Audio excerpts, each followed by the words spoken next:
जय हिंद दोस्तों, स्वागत है आप सबके आपके अपने YouTube channel self study Kundan Kumar में। आज बात करेंगे ज्योग्राफी क्लास 12 चैप्टर 5 जिसका नाम है प्राथमिक क्रियाएं। और इस वीडियो में आप सबके लिए full chapter explanation with notes के साथ समझाने वाले हैं जो आप स्क्रीन पे देख रहे हैं। और ये जो चैप्टर 5 है मेरे प्यारे बच्चों, वो आपके बोर्ड एग्जाम के लिए कह सकते हैं MVBI है, क्योंकि इससे आपके बोर्ड एग्जाम में बहुत सारा प्रश्न पूछा जाता है। तो प्लीज आप इस वीडियो को जब आप देख रहे हैं तो शुरू से लेके अंत तक देखिए और हो सके तो 100% अपने कॉपी में नोट करिए ताकि ये जो चैप्टर है वो आपको बेहतरीन तरीका से याद हो जाए। और हम आपको बेहतरीन तरीका से याद भी करा देंगे और मजेदार तरीका से हम आपको समझा भी देंगे। तो वीडियो को आप शुरू से लेके अंत तक देखिएगा। और ये जो आपका नोट्स तैयार किया गया है प्यारे, वो एनसीईआरटी बुक पे तैयार किया गया है। तो प्लीज आप एनसीईआरटी को फॉलो करते हैं तो बेहतरीन तरीका से हम आपको समझाने वाले हैं। तो चलिए यहाँ से स्टार्ट करते हैं। उससे पहले मेरे प्यारे बच्चों, अभी तक आपने 1 से लेकर 4 तक चैप्टर का वीडियो नहीं देखे हैं तो पहले वो देख लीजिए, जिसका लिंक हम आपको वीडियो के डिस्क्रिप्शन में डाल दिए हैं, वहां पर क्लिक करके आप देख सकते हैं। टेलीग्राम आप जरूर ज्वाइन कर लीजिए। टेलीग्राम में क्या होगा, अगर आप ज्वाइन करते हैं तो वहां पर इंफॉर्मेशन वगैरह मिल जाता है, तो इसका भी लिंक हम आपको वीडियो के डिस्क्रिप्शन में डाल दिए हैं। अगर आप टेस्ट देना चाहते हैं और सिर्फ ऑब्जेक्टिव चाहिए तो आपको गूगल पे जाना है और आपको सर्च करना है सेल्फ स्टडी कुंदन कुमार। चलिए हम आपको दिखाते हैं कैसे करना है। तो सिंपली आपको क्या करना है प्यारे, गूगल पे आना है। गूगल पे आने के बाद आपको यहाँ पर सर्च करना है सेल्फ स्टडी कुंदन कुमार, ठीक है। उसके बाद आपको फर्स्ट लिंक दिखाई दे रहा होगा, फर्स्ट लिंक पे क्लिक कीजिएगा। उसके बाद आपको नीचे देखिएगा तो ज्योग्राफी दिखाई दे रहा होगा, ज्योग्राफी पे क्लिक कीजिएगा और जो भी चैप्टर आपको पढ़ना हो उस चैप्टर को आप अच्छे तरह से रीड कर सकते हैं, वो भी फ्री ऑफ कॉस्ट में, सिर्फ ऑब्जेक्टिव। और अगर आप टेस्ट देना चाहते हैं तो ऑनलाइन टेस्ट का ऑप्शन दिखाई दे रहा होगा, ऑनलाइन टेस्ट पे क्लिक करके आप सभी सब्जेक्ट का ऑनलाइन टेस्ट फ्री में दे सकते हैं। तो प्लीज एक बार जाके गूगल पे सर्च कीजिएगा सेल्फ स्टडी कुंदन कुमार। अब चलिए हम यहाँ से स्टार्ट करते हैं। अगर आप पेड ग्रुप ज्वाइन करना चाहते हैं तो आप हमें इस नंबर पे या इस नंबर पे कॉल करके ज्वाइन कर सकते हैं, जिसका मात्र कुछ ही रुपया आपका फीस है, जिसमें आपको chapter wise notes, subjective, objective, model paper, question bank, सारा चीज यहाँ पर मिल जाएगा। अब चलिए उससे पहले जो क्लास हमें स्टार्ट करते हैं उससे पहले जो ये चैप्टर का नाम क्या है, प्राथमिक क्रियाएं। क्या है प्यारे, प्राथमिक क्रियाएं। तो प्राथमिक क्रियाएं के बारे में हम सबसे पहले समझते हैं। क्या है, प्राथमिक क्रिया के बारे में समझते हैं। देखिए तो प्राथमिक क्रिया जो होता है इसमें प्राइमरी सेक्टर क्या होता है, प्राइमरी सेक्टर इंग्लिश में बोला जाता है। और इसमें जो मुख्य रूप से जो गांव में होते हैं, कह सकते हैं जहां पर आप रहते हैं देहात एरिया में, उसके बारे में अध्ययन करना है। जैसे मछली पालन हो गया, कृषि करना, अलग अलग तरह से आग खेत करना, इन सब के बारे में आपको जो है प्राथमिक क्रियाकलाप में अच्छे तरह से पढ़ना है। और इसीलिए हम बोल भी रहे हैं कि ये जो चैप्टर 5 है वो 100% आपके बोर्ड एग्जाम के लिए बहुत ही जबरदस्त है, ठीक है। अब चलिए हम यहाँ से आपका क्लास स्टार्ट करते हैं। क्लास बहुत ही मजेदार होने वाली है। उससे पहले मेरे प्यारे बच्चों, अभी तक आपने इस वीडियो को शेयर नहीं किया है तो प्लीज आप सबसे रिक्वेस्ट है कि आप एक बार जम के शेयर कर दीजिएगा। और आपका कर्तव्य है लाइक करना, अगर आपको वीडियो अच्छा लग रहा तो। अगर अच्छा लगेगा तभी लाइक कीजिएगा और तभी शेयर कीजिएगा, अगर आपको अच्छा नहीं लगे तो लाइक और शेयर कुछ भी मत कीजिएगा, ठीक है। चलिए अब हम यहाँ से स्टार्ट करते हैं। और सबसे पहला जो पॉइंट है मानव क्रिया। ये जो मानव कोई कार्य वगैरह करता है, ह्यूमन एक्शन, कुछ भी कार्य वगैरह करता है तो इसके बारे में हम सबसे पहले समझेंगे।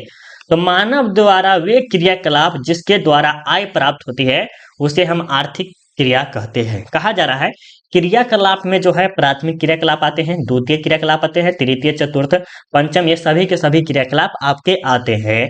और हम उसे क्या करते हैं, आय प्राप्त करते हैं। जैसे प्राथमिक क्रिया के ही मान लेते हैं तो कृषि हम करते हैं या मछली पालन करते हैं या आखेट वगैरह करते हैं तो क्या होता है, उसके द्वारा हमें क्या होती है, आय की प्राप्ति होती है, तो उसे हम क्या कहेंगे, आर्थिक क्रिया कहेंगे, ठीक है। तो ये सब के सब आपके इकोनॉमिक्स मतलब पैसा पर पूरा का पूरा डिपेंड है, ठीक है।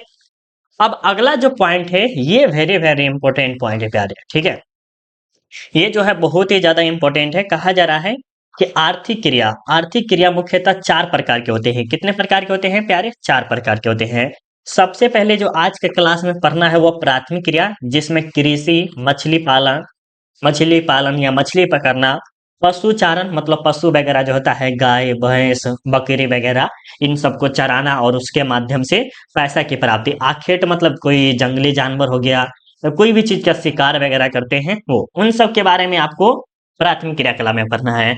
वहीं द्वितीय क्रियाकलाप जो है प्यारे, विनिर्माण। विनिर्माण का अर्थ क्या हुआ, जैसे ये गेहूं है और गेहूं से क्या होता है, आटा होता है। आटा होता है, मैदा भी होता है, बहुत सारा चीज़ें से बन जाता है गेहूँ से। तो आटा को पीस कर या उससे कुछ न कुछ परिवर्तन कर दिया जाता है, उसी को हम विनिर्माण में लेते हैं, ठीक है? चलिए अब और कुछ और बेहतरीन तरीके से समझाने की कोशिश करते हैं। जैसे मान लीजिए कोई जहाँ पर आप कोई कार्य वगैरह करते हैं, तो वो जो होता है द्वितीय क्रियाकलाप में ही ज़्यादा होता है। जैसे गेहूँ को ही ले सकते हैं, गेहूँ को आटा में तैयार करना ये क्या कहलाता है? द्वितीय क्रियाकलाप कहलाता है। मतलब एक तरह से कह सकते हैं प्राथमिक क्रियाकलाप को चेंज करके, कुछ ना कुछ चेंज करके ये द्वितीय क्रियाकलाप कहला जाएगा। जब ये इसमें कुछ ना कुछ चेंज किया गया, वो द्वितीय क्रियाकलाप कहला जाएगा। तृतीय क्रियाकलाप आपके लिए वेरी वेरी इंपॉर्टेंट होता है, जिसमें परिवहन, संचार, सेवाएँ जैसे कह सकते हैं बैंकिंग हो गया, जो रेलवे हो गया, ये सब जो काम वगैरह करते हैं, वो सब के सब तृतीय क्रियाकलाप में आते हैं। और ये सब जो कहाँ पर होते हैं? नगर में, शहर में, इन सब जगहों पर बहुत ही ज़्यादा प्रचलित है। चतुर्थ क्रियाकलाप में जो होते हैं सुरक्षा, शिक्षा, प्रौद्योगिकी और ये में टेक्नोलॉजी के बारे में भी बताया जाता है। पंचम क्रियाकलाप में जो है स्वर्ण कौशल, जैसे सोना वगैरह हो गया, चांदी हो गया, इन सब के बारे में डिटेल में समझना है। तो आज का जो क्लास क्या है प्यारे, प्राथमिक क्रियाकलाप के बारे में आपको अच्छे से समझाएंगे और एक ही वीडियो में आपको पूरा का पूरा चैप्टर समाप्त कर देंगे। तो प्लीज आप इस वीडियो को शुरू से लेकर अंत तक देखिए और वीडियो को थोड़ा सा भी स्किप मत कीजिएगा, ठीक है? यहाँ पर सबसे पहले क्या है? आखेट एवं भोजन संग्रह। आखेट या भोजन संग्रह। आखेट मतलब जैसे होता है किसी पक्षी या किसी को मारना पीटना, की एक तरह से कह सकते हैं कि जैसे मछली हो गया, ठीक है? मछली को क्या करते हैं? आखेट करते हैं, उसे ही हम प्राप्त करते हैं भोजन। और एक होता है भोजन, जिसमें आप फल फूल ले सकते हैं, कोई भी चीज ले सकते हैं, ठीक है? तो चलिए अब इन दोनों के बारे में हम समझते हैं। तो यहाँ कह रहा है कि मानव आरंभिक युग में, मतलब कहा जा रहा है कि प्राचीन काल में, क्या है? प्राचीन युग में अपने जीवन निर्वाह के लिए समीपवर्ती वातावरण पर निर्भर रहता था। मानव दो तरह से जीवन निर्वाह करता था। मतलब कहा जा रहा है यहाँ पर देखिए, जैसे आप तो अभी जी रहे हैं, लेकिन आपके दादा परदादा उससे भी जो होगा, वो जो जीवन निर्वाह करने के लिए क्या करते थे? समीपवर्ती, मतलब कि जैसे जंगल में जो भी चीज मिल गया उसी पे निर्भर रहते थे। और ये जो मानव है वो दो तरह से क्या करते हैं? अपना जीवन निर्वाह करते हैं, जीवन व्यतीत करते हैं, रहते हैं, ठीक से खाते हैं, पीते हैं, ये सब करते हैं, ठीक है? सबसे पहले है जो पशुओं का आखेट करना। पशु मतलब समझते हैं ना? जैसे बकरी हो गया, कोई भी पशु में ले सकते हैं। उस समय जो मानव को इतना नॉलेज नहीं था कि ये पशु को खाना है या ये पशु को नहीं खाना है। तो पशु में आप ले सकते हैं गाय भी ले सकते हैं। गाय को तो खैर नहीं लेना चाहिए, गाय माँ होती है एक तरह से। बकरी हो गया, बकरा हो गया, इन सबको हो गया, कबूतर हो गया, ये सबको थोड़ा मोड़ा ले सकते हैं, ठीक है? अपने समीपवर्ती जंगलों से खाने योग्य कंद मूल्य एवं जंगली पौधे, जो कि क्या कहलाते हैं? समीपवर्ती कहलाते हैं। समीपवर्ती में क्या होते हैं? जो कि जंगल में कोई भी चीज फल फूल मिल गया, कोई खाने योग्य जो वस्तु है उसे ही समीपवर्ती में रखा गया है, ठीक है? तो ये दोनों में कंफ्यूजन खत्म हो गया कि मानव जो है अपना जीवन निर्वाह कितने तरीकों से करता है? दो तरीका से। कब? प्राचीन काल में, अभी नहीं करे, प्राचीन काल में, जो आपके दादा के परदादा, उसके भी दादा के परदादा, उस समय के बाद बोला जा रहा है, ठीक है? समझ गए? अब आगे देखिए, यहाँ पर जो है मानव अपना भोजन संग्रह दो क्षेत्रों से करता है। और कौन कौन सा क्षेत्र है वो देखिए। सबसे पहले है निम्न अक्षांश के क्षेत्र और एक है उच्च अक्षांश के क्षेत्र। तो देखिए ये जो अक्षांश जो देख रहे हैं वो एक डिग्री पे होता है। सेल्सियस जानते हैं ना? नहीं कहते कि आज इतना टेम्परेचर है। तो निम्न अक्षांश में जो होता है 0 से लेकर 30 होता है। और मध्य में जो होता है प्यारे 30 से लेकर 60 होता है। और उच्च में जो होता है 60 से लेकर 90 के बीच में होता है, ठीक है? तो इसमें कोई कंफ्यूजन मत रखिएगा, बट ये ज्यादा खासकर इम्पोर्टेंट भी नहीं है। सबसे पहले जो है अमेजिन बेसिन। अगर आपसे पूछ लिया जाए कि निम्न अक्षांश के क्षेत्र में कौन आते हैं, तो अमेजिन बेसिन ये वेरी वेरी इंपॉर्टेंट है।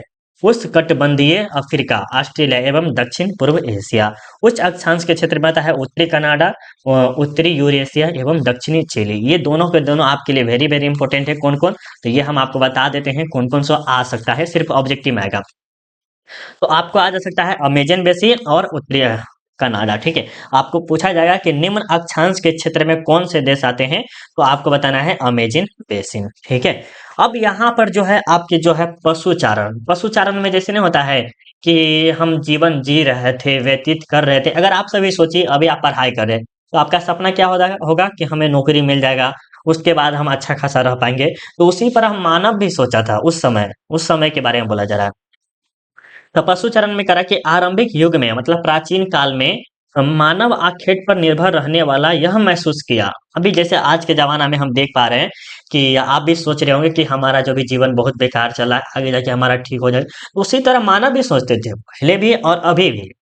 आखेट से ही भरण पोषण नहीं किया जा सकता। मानव जब सोचे कि नहीं अब हम आखेट करते हैं, जंगल जंगल भटकते हैं या मारते हैं किसी को, तो वो करने से पेट नहीं भर सकता है, भरण पोषण नहीं हो सकता है।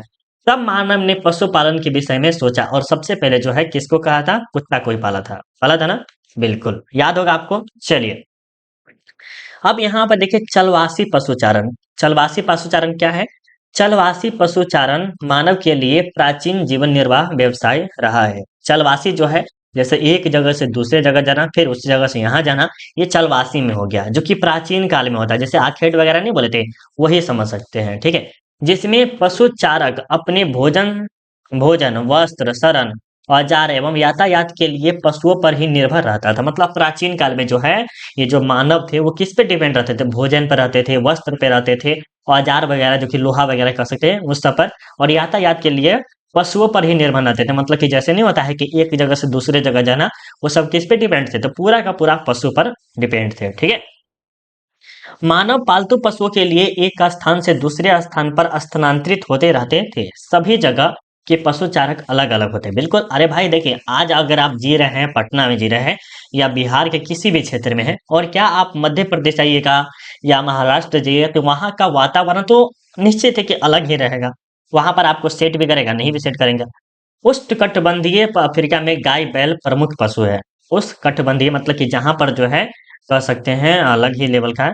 सहारा एवं एशिया के मरुस्थल में भेड़ बकरी एवं ऊंट पाला जाता है, ठीक है। जहां पर एशिया के मरुस्थल जो होता है उन सब जगह पर, ठीक है। अब आगे देखते हैं यहाँ पर क्या कहा जा रहा है। अब यहाँ पर देखिए ऋतु प्रवास, ये भी वेरी वेरी इंपॉर्टेंट पॉइंट है, ठीक है। ऋतु प्रवास में ये हो सकता है कि मौसम जब चेंज होता है तो उसमें जो व्यक्ति है या पशु है वो कहाँ से कहाँ चले जाते हैं। जैसे मान लीजिए अभी गर्मी है, गर्मी ठीक है, गर्मी हो गया, और इधर सर्दी हो गया, क्या हो गया, सर्दी हो जाएगा, तो क्या होगा, इसमें कुछ ना कुछ चेंजेस होगा, होगा कि नहीं होगा, इसी के बारे में बताना है, राइट। चलिए यहाँ पर देखते हैं क्या कहा जा रहा है। ऋतु प्रवास, मानव पशु चारण समतल भागों एवं पर्वतीय क्षेत्रों में लंबी दूरी तय करते हैं। मतलब कि जो मानव है वो पशु चारण करते हैं, वो दो जगह में करते हैं। वो समतल जहां पर एकदम बराबर जगह क्षेत्र है, और एक है पर्वतीय जहां पर छुपने उपने की भी जगह है और वहां गुफा वगैरह हो सकता है, वो पर्वतीय क्षेत्र में हो सकता है, ठीक है। तो यहाँ तक तो आपको समझ में आ गया। आगे चलते हैं प्यारे, क्या कहा जा रहा है। सबसे पहले जो है गर्मियों में क्या होता है, गर्मियों में मैदानी भाग से पर्वतीय चारागाह की ओर चले जाते हैं। गर्मी का जब मौसम आता है प्यारे, उस समय तो घर उर का तो ठिकाना नहीं था, एक तरह से कह सकते हैं। तो गर्मियों का जो मैदानी भाग थे उससे छोड़कर कहाँ चले जाते थे, पर्वतीय चारागाह पर, जहां पर वो ठंडा ठंडा मौसम मिलता था। जैसे मान लीजिए ये पर्वत है, ठीक है, और ये सूर्य की रोशनी जब आ रही है तो क्या ये पर्वत आधे न छिकलेंगे, उस साइड तो थोड़ा सा ठंडा रहेगा, उसी तरह से होता था, ठीक है। अब शीत के मौसम में, जैसे ठंडी के मौसम में कर सकते हैं, तो पर्वतीय भाग से मैदानी चारागाह की ओर प्रवास करते थे। इन्हीं सब गतिविधियों को ऋतु प्रवास कहा जाता है। मतलब कि जब ठंडा का मौसम था उस समय पर्वतीय भाग को छोड़कर कहाँ चले रहते थे, मैदानी भाग में चले जाते थे। उसी को क्या कहते हैं, ऋतु प्रवास कहते हैं।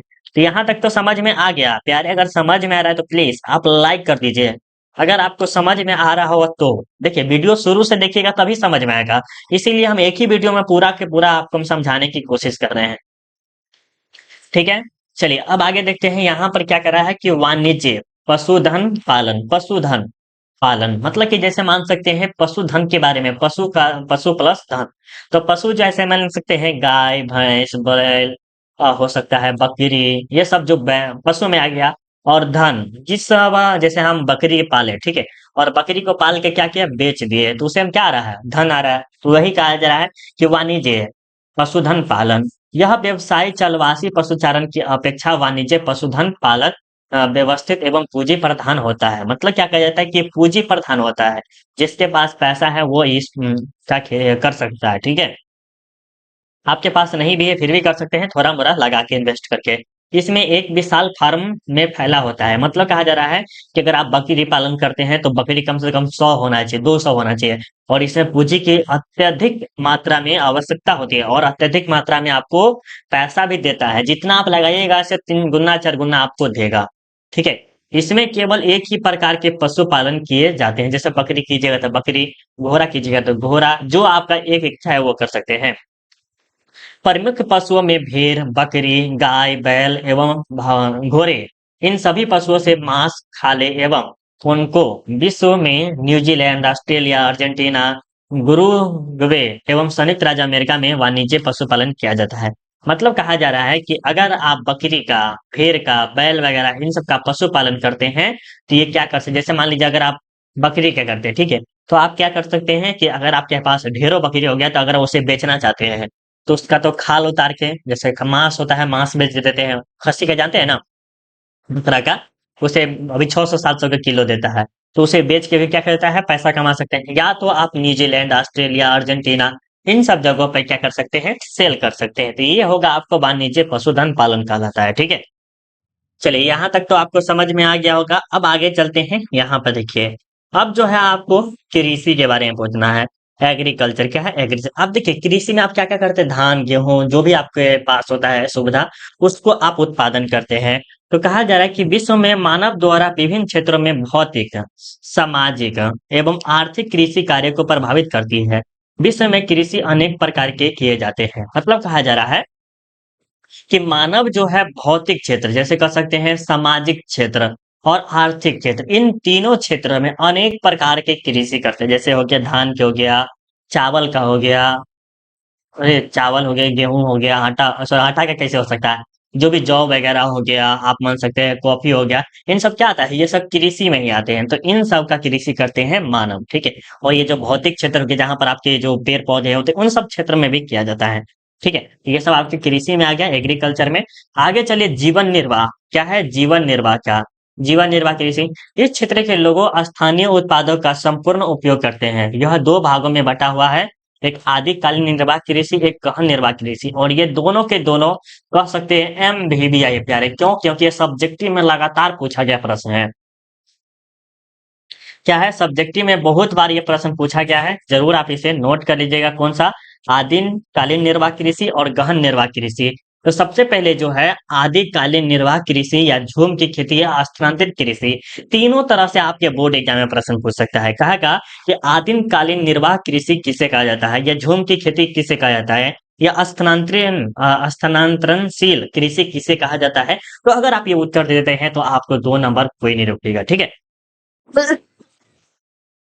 तो यहाँ पर आपको उत्तर लिखना है कि यह एक ऐसा कृषि है जिसमें आदिम लोग कृषि करते हैं। इसमें मनुष्य एक जगह, अरे यार कुछ कुछ से कुछ लिखा, एक जगह के वनस्पति को काट कर जला देता है, तब उस स्थान पर कृषि किया जाता है। जब उसकी उर्वरता कम हो जाती है, तो उस स्थान को छोड़कर दूसरे स्थान पर चले जाते हैं, फिर वही प्रक्रिया वहां पर भी दर्शाते हैं, फिर से छोड़ पहले वाले स्थान पर आ जाते हैं। इसमें जमीन की उर्वरता में कमी आ जाती है। यह कृषि अफ्रीका, दक्षिण एवं मध्य अमेरिका व उष्ण कटिबंधीय भाग एवं दक्षिण पूर्वी एशिया में होता है। अब समझिए क्या कहा जा रहा है। ये जो आदिकालीन निर्वाह कृषि जो होता है, या झूम की कृषि जो होता है प्यारे, इसमें क्या होता है, जैसे ये जमीन है, ठीक है, और ये भी जमीन है, ये भी जमीन है, और इसमें मानव है। क्या है, ये मानव है। ये मानव क्या करता है, यहाँ के पेड़ पौधों को काट देता है। क्या करता है, पेड़ पौधों को काट देता है, और इसमें आग लगा देता है प्यारे। क्या करता है, आग लगा देता है, जिसके कारण क्या होता है, यहाँ का जो पेड़ पौधा होता है वो सारा कट जाता है, और वो क्या बन जाता है, राख बन जाता है। और राख में क्या होता है, कोई बीज, जैसे कह सकते हैं गेहूं हो गया, कॉफी हो गया, कोई भी अनेक प्रकार के आप बीज ले सकते हैं, उसको बो देता है और एक साल उत्पादन कर लेता है। फिर उस स्थान की उर्वरता में क्या होती है, कमी आ जाती है। क्या होती है प्यारे, उर्वरता में कमी आ जाती है, जिसके कारण वो उस जगह पर चले जाते हैं। फिर वहां पर भी उसी प्रकार से नजर करते हैं, पेड़ पौधा काट देते हैं, फिर जला देते हैं। फिर वहां की भी उर्वरता क्या होती है, समाप्त हो जाती है। फिर यहाँ पर चले जाते हैं, फिर उस जगह पे भी उसी करते हैं, फिर यहाँ से यहाँ, मतलब कि इस तरह से ये जीवन निर्वाह करते हैं सर, ठीक है। अगर आप किसी भी क्षेत्र में देखिएगा, तो अगर जहां पर आप आग लगा देते हैं, वहां की उर्वरता धीरे धीरे समाप्त हो जाती है। तो ये सब जो कृषि होती है अफ्रीका में, दक्षिणी एवं मध्य अमेरिका में, उष्णकटिबंधीय भाग एवं दक्षिण पूर्वी एशिया में ये सब होता है, बट ये नहीं होना चाहिए, अच्छा नहीं है। अब एक है गहन निर्वाह कृषि। गहन निर्वाह कृषि क्या है, यह कृषि मानसून एशिया के घने बसे देशों में की जाती है। गहन निर्वाह कृषि 2 प्रकार के होते हैं, भारत और पाकिस्तान आदि। गहन निर्वाह कृषि में जो होता है प्यारे, कभी कभी प्रश्न पूछेगा कि चावल कौन सा कृषि है, कौन सा है, चावल कौन सा कृषि है मेरे प्यारे बच्चों, तो गहन निर्वाह कृषि है। क्या है, गहन निर्वाह कृषि है, जिसमें जो है पर्याप्त मात्रा में पानी की प्राप्ति नहीं हो पाती है, जिसके कारण क्या होती है, फसल जल जाते हैं, या तो फसल जल जाते हैं, या तो क्या होते हैं, बर्बाद हो जाते हैं, या तो कभी कभी ऐसा होता है कि बारिश बहुत ज्यादा आ जाता है जिसके कारण फसल एकदम बर्बाद हो जाता है। तो मानसून पे डिपेंड है पूरा, किस पे, भारत और पाकिस्तान पे। किस में, भारत और पाकिस्तान में। देखिए मानसून मतलब क्या हो गया कि जो बारिश वगैरह होता है उसी पे डिपेंड है ये गहन निर्वाह कृषि। तो गहन निर्वाह कृषि में क्या आता है, चावल आता है, ये आप मुख्य तौर पे याद रख सकते हैं। अब देखिए ये भी जो है दो प्रकार के होते हैं, एक है चावल प्रधान गहन निर्वाह कृषि, एक होता है चावल रहित गहन निर्वाह कृषि। तो इसमें हम चलते हैं चावल प्रधान गहन निर्वाह कृषि। यह गहन निर्वाह कृषि में चावल सबसे महत्वपूर्ण फसल होती है। क्या होती है प्यारे, चावल जो होती है गहन गहन निर्वाह कृषि में सबसे महत्वपूर्ण फसल होती है, ठीक है। तथा अधिक जनसंख्या होने के कारण खेतों का आकार बहुत ही छोटा होता है। मतलब कहा जा रहा है कि जैसे देख लीजिए भारत की जो जनसंख्या है दिन पर दिन बढ़ता जाता है, जिसके कारण क्या है, अब चावल उत्पादन में बहुत ही कम होने लगा है। पहले जो था जमीन किसी किसी के 5-5 बीघा 10 बीघा था, लेकिन वही 4-4 भाई में डिवाइड हो गया, फिर 4-4 भाई में डिवाइड हो गया। क्या होगा, ये जो कृषि है वो धीरे धीरे कम हो जाएगा, होगा कि नहीं होगा। चावल की खेती करने में कृषक का संपूर्ण परिवार लगा लगा रहता है। मतलब कि जैसे चावल की खेती करते हैं तो उसमें क्या करना पड़ता है, पहले बिछन बोना पड़ता है, फिर उसको खारना पड़ता है, फिर उसको रोपना पड़ता है, फिर उसको कमोटी करना पड़ता है, फिर उसमें पानी देना पड़ता है, फिर उसमें खाद देना पड़ता है, फिर उसके बाद आपको कटिया करना पड़ता है, फिर उसके बाद उसको मशीन वाला से करवाना, क्या कहता है, दोनी करवाना पड़ता है। फिर उसके बाद अनाज की प्राप्ति होती है। तो इसमें जो है संपूर्ण परिवार मिले रहते हैं, किसमें, कृषि में। समझ गए। खेत की उर्वरता बनाए रखने के लिए गोबर का प्रयोग किया जाता है, गोबर या खाद का प्रयोग किया जाता है, जो कि आज के जमाना में तो खाद का ही उपयोग किया जाता है। ये किसमें है, चावल प्रधान वाला में। अब चावल रहित गहन निर्वाह कृषि, इसमें एशिया के अनेक भागों में जलवायु, मृदा एवं अन्य भौगोलिक कारणों से धान की फसल उपजाना असंभव है, लेकिन उस क्षेत्रों में गेहूं, सोयाबीन, जौ, बाजरा, ज्वार प्रमुख फसलें उगाए जाते हैं। ये आप यहाँ पर समझिए क्या कहा जा रहा है। यहाँ पर क्या कह रहा है प्यारे, अब आपको डिटेल में बता देते हैं। जैसे ये जो चावल प्रधान है, चावल प्रधान का मतलब कि मुख्य तौर पे वहां पर किया जाता है। तो ऐसा क्षेत्र भी होगा भारत के जहां पर जो है चावल की खेती बहुत ही अच्छे मात्रा में होती है, और ऐसा भी बहुत क्षेत्र है जहां पर जो है चावल की खेती न के बराबर होती है, तो वहां पर चावल की खेती नहीं करता होगा। तो जहां पर चावल रहित गहन निर्वाह कृषि, तो उसके जगह पर क्या है, गेहूं करते होंगे, सोयाबीन करते होंगे, जौ, बाजरा, ज्वार प्रमुख फसलें उगाते होंगे, ठीक है। तो ये आपका डाउट क्लियर हो गया होगा कि चावल प्रधान क्या होता है और चावल रहित क्या होती है। चावल रहित का मतलब है कि जहां पर चावल की खेती नहीं होती है, और चावल प्रधान का अर्थ ये है कि जहां पर चावल की खेती ज्यादा मात्रा में उत्पादन होती है, ठीक है। अब आगे देखिएगा यहाँ पर क्या कह रहा है कि रोपण कृषि, ये तो कह सकते हैं वेरी वेरी इंपॉर्टेंट है प्यारे, वेरी वेरी इंपॉर्टेंट। ऑब्जेक्टिव के लिए तो खैर आयर ज्यादा इंपॉर्टेंट है। रोपण कृषि की शुरुआत यूरोपीय लोगों ने अनेक भागों में किया है। यहाँ पर भागों में स्थापना किया है, ये कह सकते हैं। यूरोपीय लोगों ने अष्ट उस उष्णकटिबंधीय क्षेत्रों में चाय, कॉफी, कोको, रबर, कपास, गन्ना, केले एवं अनानास की पौधे लगाए हैं। अब आपसे हम प्रश्न पूछते हैं प्यारे, अगर अभी तक आप लाइव क्लास में जुड़े हैं तो हम आपसे प्रश्न पूछते हैं प्यारे, फटाफट इसका उत्तर दीजिएगा। ये जो कोको है, या आपसे पूछ लिया जाए केला, कपास, रबर, कॉफी, चाय, ये क्या है, एक प्रकार की कौन सी पौधा है। तो अब बताइएगा, कभी भी पूछा जाए तो रोपण फसल बताइएगा। क्या बताइएगा प्यारे, रोपण फसल है, और जरूर ये आ सकता है आपके बोर्ड एग्जाम में, ठीक है। तो जरूर आप इसे याद कर लीजिएगा। यह कृषि विस्तृत आकार में फैला होता है, मतलब कि यह जो कृषि है वो छोटे से क्षेत्र में नहीं बल्कि बहुत बड़े क्षेत्र में क्या किया जाता है, किया जाता है। छोटा क्षेत्र में यह कृषि नहीं हो पाएगा, राइट। इसमें पूंजी उच्च प्रबंध एवं तकनीकी आधार पर वैज्ञानिक विधियों का प्रयोग करके किया जाता है। इसमें बड़े बड़े बागान अनेक देशों में होते हैं। जैसे कहा जा रहा है कि ये जो होता है आपके रोपण कृषि, इसमें बड़े बड़े बड़े पूंजी की आवश्यकता होती है, पैसा की बहुत ही ज्यादा जरूरत होती है, और बहुत ही ज्यादा विस्तार की भी जरूरत है। मतलब कि बहुत ज्यादा जमीन की भी जरूरत होती है, और इसमें बड़े बड़े पैमाने पर क्या कहता है, पैमान बागान लगाया जाता है। जैसे केला का हो गया, चाय का हो गया, कोको का हो गया, रबर का हो गया, कपास हो गया, इन सब का किया जाता है, ठीक है। आप देखिए यहाँ पर प्रश्न पूछेगा आपसे, क्या पूछेगा कि फ्रांस वासी पश्चिम अफ्रीका में क्या क्या उत्पादन करते हैं। तो कॉफी एवं कोको पौधा लगाए हैं, ठीक है। ब्रिटेन वासियों ने भारत एवं श्रीलंका में चाय के बागान लगाए। अगर पूछा जाए कि चाय किस देश में है, तो श्रीलंका और भारत दोनों में है, जहाँ पर असम में भी किया जाता है। मलेशिया में रबर है, जो कि कह सकते हैं वेरी वेरी इंपॉर्टेंट है। अगर पूछा जाए रबर का उत्पादन कहाँ से किया जाता है, मलेशिया में। किसी न किसी तरह से आपको प्रश्न पूछेगा, मलेशिया आपको बताना है, ठीक है। पश्चिम द्वीप समूह में गन्ना एवं केले के बागान लगाए गए, मतलब पश्चिम द्वीप और जो वहाँ है उसमें गन्ने है। स्पेन एवं अमेरिका वासियों ने फिलीपींस में नारियल और गन्ने के बागान लगाए, मतलब कि बाहर के देश के ही आके क्या किया है, लगाए हैं। इंडोनेशिया में गन्ने की कृषि हॉलैंड वासियों का अधिकार था। ब्राजील में कॉफी के बागान, जिन्हें फेजेंडा कहा जाता है। ये पॉइंट तो और ज्यादा इंपॉर्टेंट है। आपसे पूछा जाएगा, हाँ, ब्राजील के कॉफी बागान को क्या कहा जाता है, ब्राजील के कॉफी बागान को क्या कहा जाता है प्यारे, बताइए तो। ब्राजील के कॉफी बागान को क्या कहा जाता है, फेजेंडा कहा जाता है। क्या कहा जाता है, फेजेंडा, ठीक है, याद रखिएगा।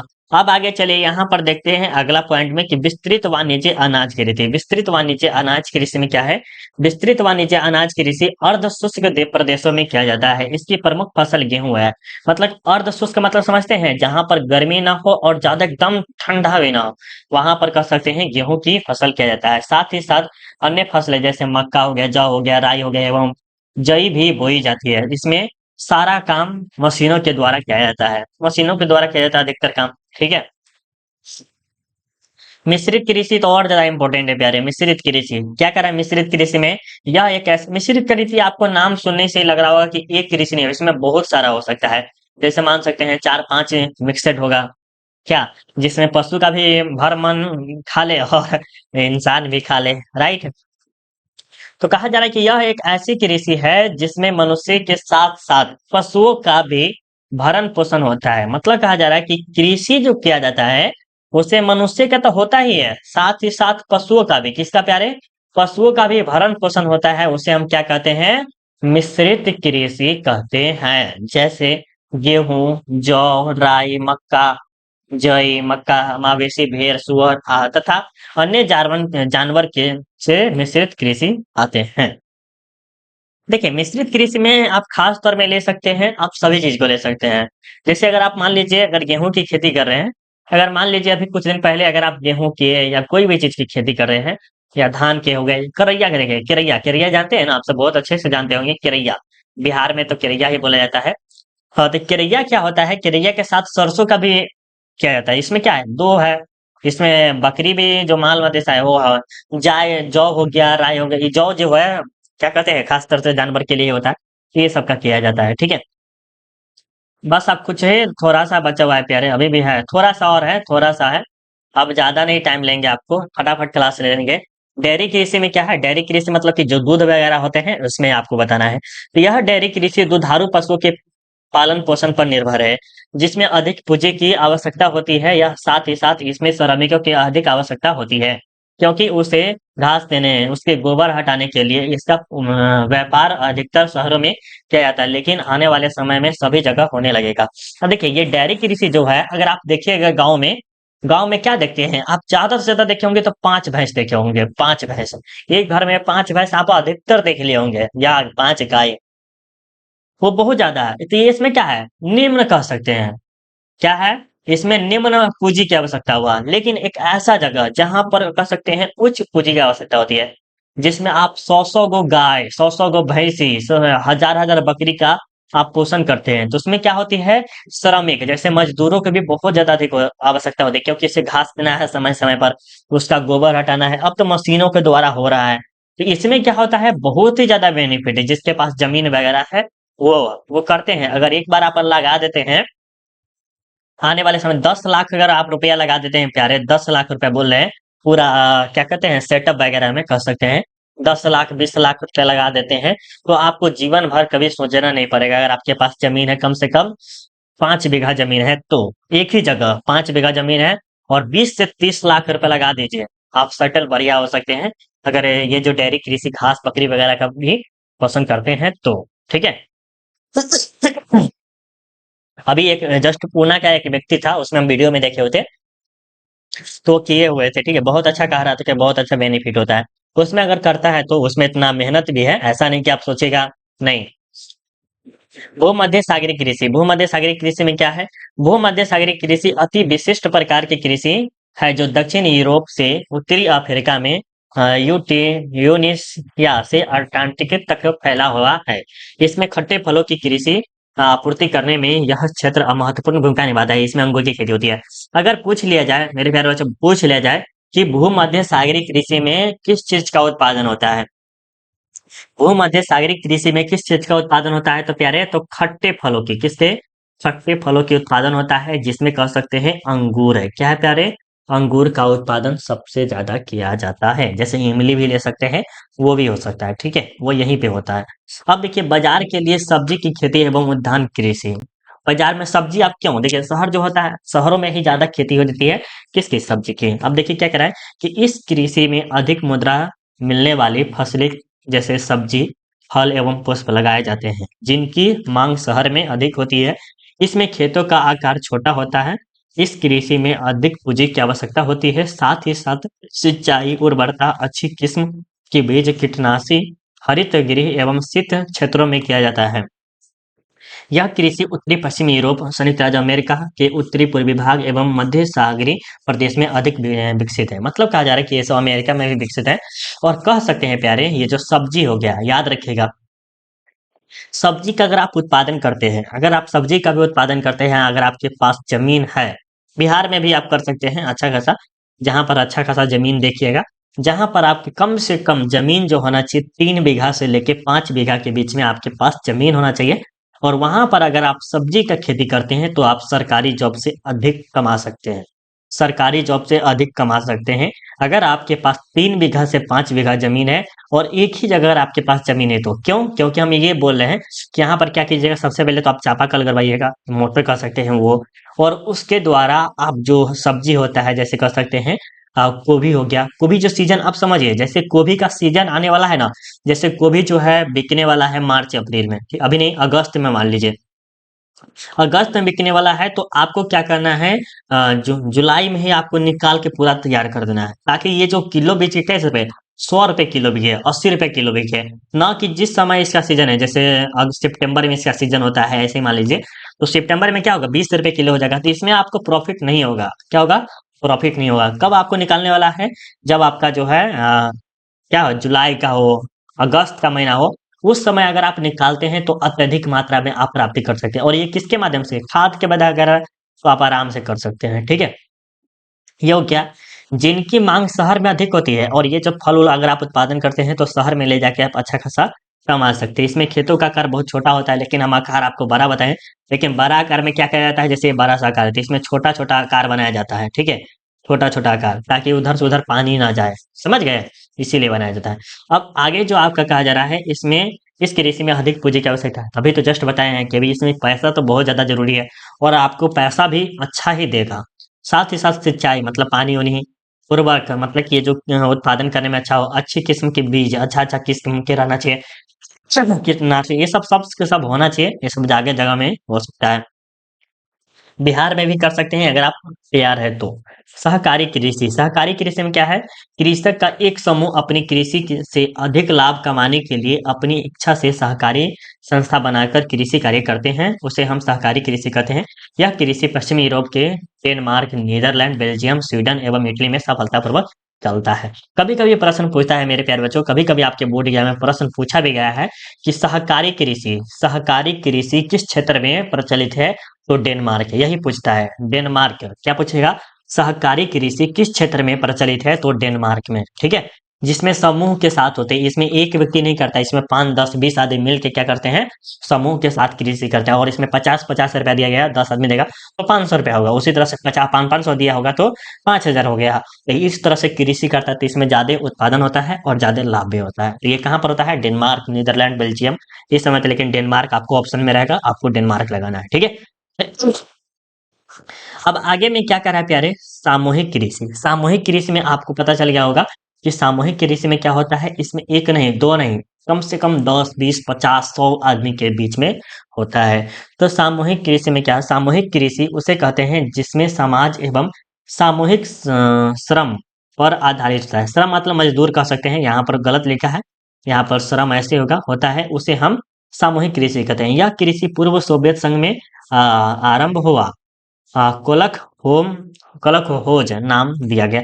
बेकार कृषि कहा जाता है क्योंकि इसमें जो होता है ना, दंगा बच जाता है भाई। देखिए अगर आप पार्टनरशिप करते हैं ना, तो दो आदमी से कीजिए। लाइफ में दो आदमी में भी कभी कभी झगड़ा हो जाता है, पता नहीं क्यों, बट हो जाता है।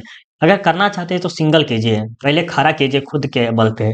अगर खड़ा हो जा रहा है ना, तब आप दूसरा को अफोर्ड कीजिए, ताकि वो जो है ना, अगर कभी निकले तो आपको ज्यादा दिक्कत ना हो, ठीक है। इससे आपको ही बेनिफिट है। अब देखिए खनन, खनन में आप समझते हैं कि जैसे लोहा हो गया, तांबा हो गया, पेट्रोल वगैरह, जिस सब का खनन करके कुछ का मशीन के माध्यम से निकाला जाता है। तो इन सब के बारे में बताया जा रहा है खनन में। मानव में आरंभिक इतिहास में खनिजों की खोज कई तरीकों से किया, जैसे ताम्र युग, कांस्य युग, कांस्य युग आपको पता है हड़प्पा क्या, एवं लौह युग। साथ ही प्राचीन काल में खनिजों का उपयोग औजार बनाने, बर्तन बनाने तथा हथियार बनाने के लिए किया जाता था। औद्योगिक क्रांति के बाद मशीन का भी उपयोग करना स्टार्ट हो गया। मतलब कहा जा रहा है, जो कि औद्योगिक क्रांति आपको पता है, औद्योगिक क्रांति हो गया, उसके बाद क्या हुआ, मशीनों का भी प्रयोग किया जाने लगा। किसमें? कृषि में हो गया, आप मान सकते हैं लोहा बनाने वगैरह, कोई भी चीज जो मानते हैं, या कोई चीज की खोज करने में, उस सब में क्या करने लगे, लोहा का, मशीनों का भी उपयोग करने लगा। खनन के द्वारा अनेक प्रकार के मशीन का निर्माण किया गया। मतलब खनन के द्वारा जैसे मान सकते हैं कि जैसे लोहा की खोजी, तो उसके द्वारा अनेक प्रकार के मशीन होगा, और उसी के द्वारा निर्माण करना स्टार्ट हो गया, ठीक है। देखिए यहाँ तक तो आपका क्लास खत्म हो गया। अब आपका जो है मोस्ट इम्पोर्टेंट पॉइंट है, और इसे कहेंगे हम आपको कि 100% इटे रट लीजिए तो रट लीजिए। क्या है प्यारे? इसे आपको 100% रट लेना है तो रट लेना है, ठीक है। सबसे पहले जो है रोपण कृषि। क्या है प्यारे? रोपण कृषि।